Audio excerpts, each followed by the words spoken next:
Rebels, it's Ask Ashley, and today we're talking about time management. Time management between school, sports, jobs, boyfriends, and everything in between. Some of the Rebels asked me to do this because they know that I do a lot of things, such as Miss Oceanside, work full-time at Backplane.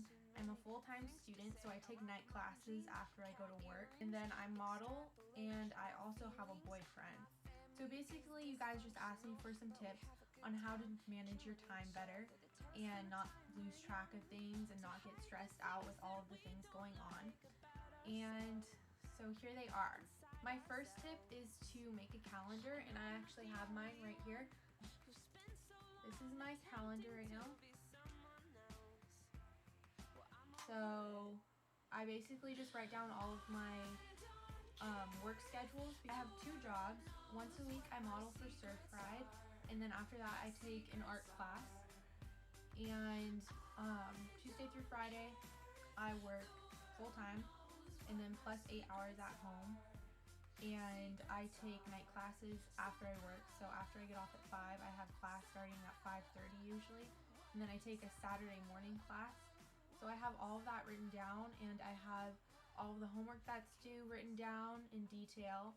I have when I'm going to hang out with my boyfriend written down. I have that I'm going to Disneyland this Friday. If anyone sees me there, say hi. And I am also planning on going to the One Direction concert this Saturday. And also this Saturday, my new puppy needs shots. And that's basically it. And then I fill out the next week. Towards the end of this week, I have my friend's birthday written here. She's in San Francisco now. Her name is Courtney. And then last week, I had my other friend's birthday written down, and I keep it really detailed. And this is basically my lifesaver. I would much rather have like a actual note calendar than on my phone. That's just me personally, because sometimes my phone dies and I won't have that. I just keep this really small calendar in my purse.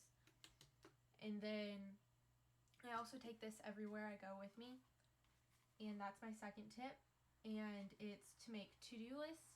And then my third tip is to take down detailed notes of what you need for all of your assignments. And I do that in here.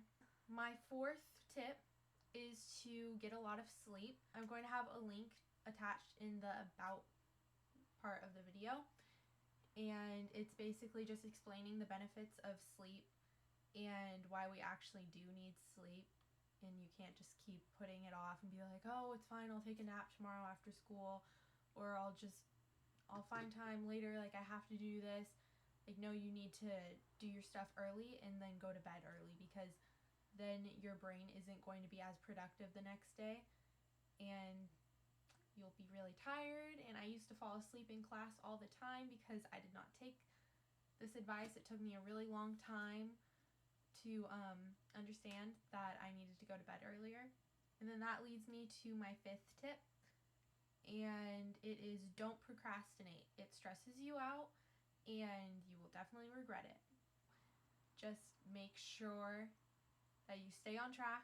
When you get home, try to do your homework right when you get home. I know that you just came home from school and that you want to sit down, you want to eat a snack, you want to watch some TV or go on Creative Rebels, which is great. Creative Rebels is great, but make sure that you're doing your homework too, because you're really going to regret it later at night, or if you forget about it and then remember the next morning.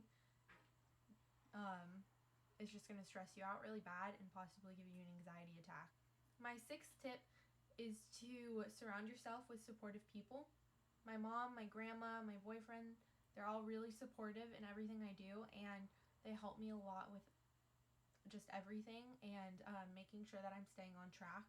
And also in high school, I had a lot of negative people surrounding me, and I kind of had to slowly get rid of those people and learn that it was time to let them go, because they weren't helping me grow at all. They were just telling me that I couldn't do something, asking why I was doing what I was doing all the time with just bad attitudes. So you need to get those people out of your life, or just talk to them and say that if they want to stay in your life, then they need to be more supportive. Seventh and last tip is don't stress out. Stressing out just makes everything way worse. if you're stressed out and you can't think, then go on a run or something. Take a 10-minute break and just unwind and rethink things, and then come back to your project and just work through it. Doing a lot of things can be really stressful, but that's usually only if you don't stay organized, you don't get enough sleep. Just if you don't do a lot of the things that I just said, it's going to be really stressful. But if you work hard and stay organized, then you're going to be a super successful person. And anyways, that's it for my Ask Ashley Over the Hump Wednesday video, and I hope that you guys enjoyed it. I hope that it helped. Comment on the side in Creative Rebels and let me know what you thought, and also give me ideas for next week. Thanks guys, bye.